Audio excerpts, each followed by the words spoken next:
Hi loves, in this reading we will going to have love reading with message from your person, and the focus ng ating reading is kung bakit distant siya sa'yo. Okay, so bago tayo mag-start, I would like to invite you to follow our other social media platform, and if you feel connected or resonated with my energy, meron po tayong mga crafts na available sa ating description box. Okay, so let's see, bakit distant siya ngayon? Bakit distant siya? So, pwede ito my love sa in a relationship. Pwede din my loves na wala pa kayong label right now. Pwede din to sa singles, my love. So, isipin mo kung sino yung person na yun na gusto mong malaman kung bakit distant siya sa'yo. Okay, my loves. May limitaw ditong healthy choices, addiction,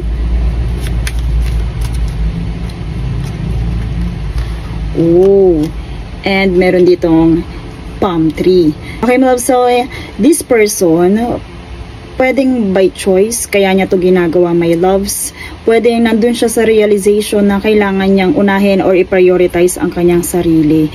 So, my loves, pwede din na nasanay ka sa energy ng person na to na parang may pagka-giver. Pwede, my loves, na nasanay ka sa kanya na malambing siya. Like, for example, na palabigay siya sa'yo. Pwede din, my loves, itong person na to is nasanay ka na lagi siyang nandyan para sa'yo. So, my loves, dito, I hear na mas parang ngayon pinaprioritize na niya yung self-love, my loves, and self-care. Pwede, my loves, na feeling niya parang nati-take advantage sa kanya yung kanyang weakness. Pwede, my loves, ngayon nandun siya sa moment niya ng realization, my loves. So, I hear na pwedeng ito, my loves, ay dati may pagka-obsess, pwedeng possessive din, my loves. And pwede, my loves, pwedeng pumasok, my loves, dito yung energy na parang dati seloso or selosa itong person na to. May pagka-controlling dati, may care. That's why napapansin mo ngayon na parang wala na siyang care. Parang hindi na siya ganun. So, I hear, my loves, dito na parang nagkaroon nga siya ng realization na mas gusto na lang niyang magkaroon ng peace of mind and maging happy kesa na parang, kumbaga, parang feeling niya is andun siya sa pagka-possessive na energy. So, pwede din, my loves, ito, pwedeng manliligaw na dati ay parang overgiving sa'yo na ngayon ay hinahanap-hanap mo. Pwede din, my loves, na hinahanap mo yung pagiging in love ng person na to sa'yo. Pwede yung pag-overcare niya sa'yo, my loves, hinahanap-hanap mo yun. So, my loves, I hear dito na kaya siya may pagka-distant is parang feeling niya time to have boundaries and limitations. So, pwede din, my loves, na parang right now andun siya sa healthy choices na kung saan parang kinoconsider niya na kung ano yung ginawa niya before na parang over na parang naging na-realize niya na yun ay nagsilbing weakness sa kanya. Ngayon, my loves, parang kinokontrol na niya yun. So, dito, my loves, I hear na pinipili niya to or ginagawa niya to para sa kanyang growth. Okay? With this palm tree, pwede, my loves, na ito ay ginagawa niya as their choice. So, wala naman dito na parang masasabing influences ng iba. Wala naman lumitaw dito, my love. So, choice nila na gawin to or maging distant nga. So, kung feeling mo parang hindi naman siya ganun, na parang hindi siya possessive sa'yo, meron sa kanya, sa sarili niya, na parang na-realize niya na parang hindi tama na ganito yung ginagawa ko, na parang over na or kailangan ko na magkaroon ng boundaries, kailangan ko magkaroon ng peace of mind. And dito, my loves, I hear na ito is makakatulong din sa kanya para sa kanyang growth, para sa kanyang dito, I hear yung parang gusto niyang maging malakas na yung personality niya. Parang ayaw na niyang ipakita na masyado siyang codependent. Ganun, my loves. So, ito yung pwedeng dahilan kung bakit siya distant right now sa'yo. Okay, let's see more love messages about this person, kung bakit siya distant. Bakit siya distant? Oh, meron ditong children.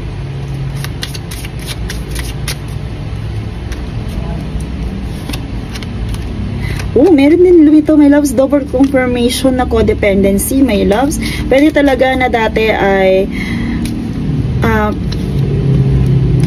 and flirt. Okay. My loves, I hear pwede na distant din itong person na to, my loves. Pwede, kung hindi siya, ikaw yung may codependency issue. Kasi my loves, dito nagkaroon ng confirmation dito eh. And I hear na pwedeng pumasok, my loves, na ayaw ng person din na to ng masyadong possessive. Pwedeng ganun, my loves, kaya siya dumidistansya. Ayaw din niya na magkaroon. Kung ito vice versa, pwedeng siya yung possessive, pwedeng ikaw.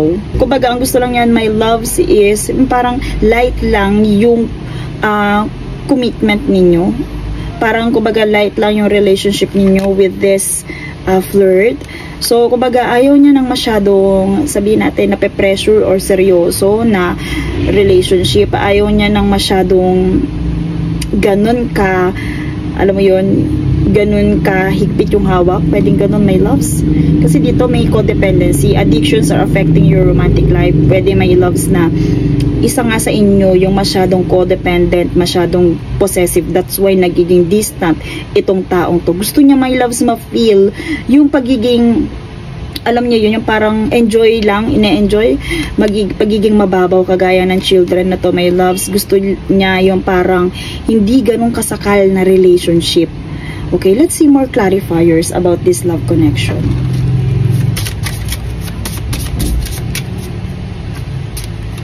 Okay, may runaway dito, my loves.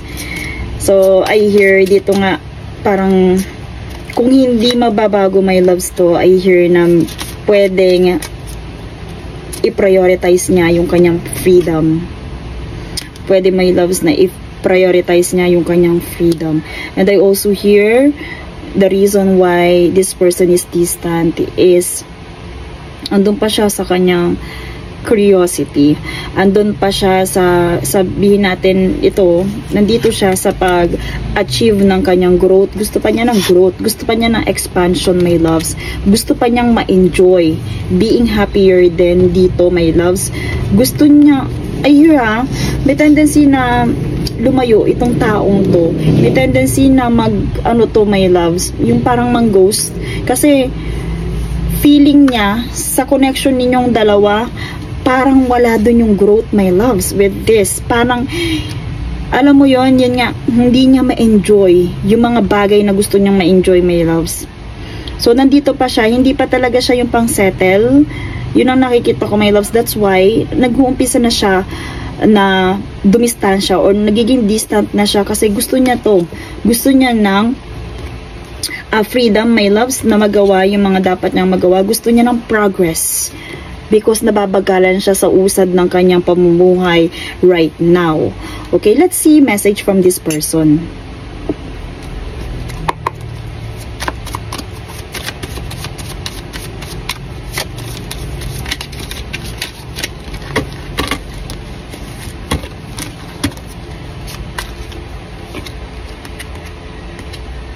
Let me have you.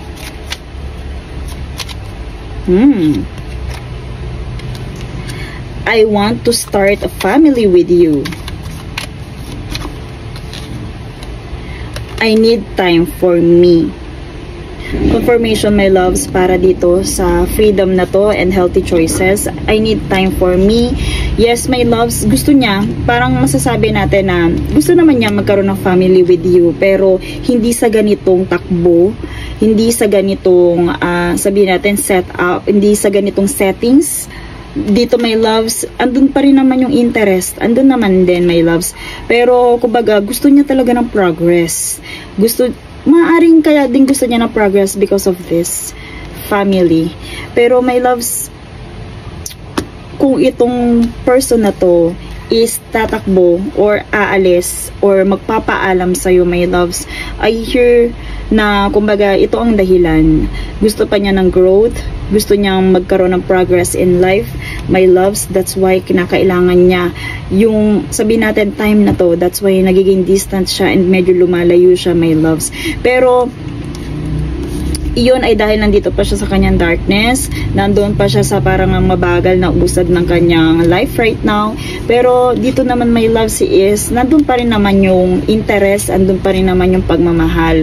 And siya pa rin naman yung tao, kung meron siyang pinangako sa'yo, siya pa rin naman yung taong yan, my loves. Gusto pa rin naman niya magkaroon ng family with you. Pero right now, parang, yun nga, pwede, my loves, na nandun siya sa pagiging indecision na parang ano ba, tutuloy ba ako with this connection, or ipagpapatuloy ko itong, sabihin natin, freedom, na ipaglalaban ko yung freedom na gusto ko, yung aking sariling kaligayahan.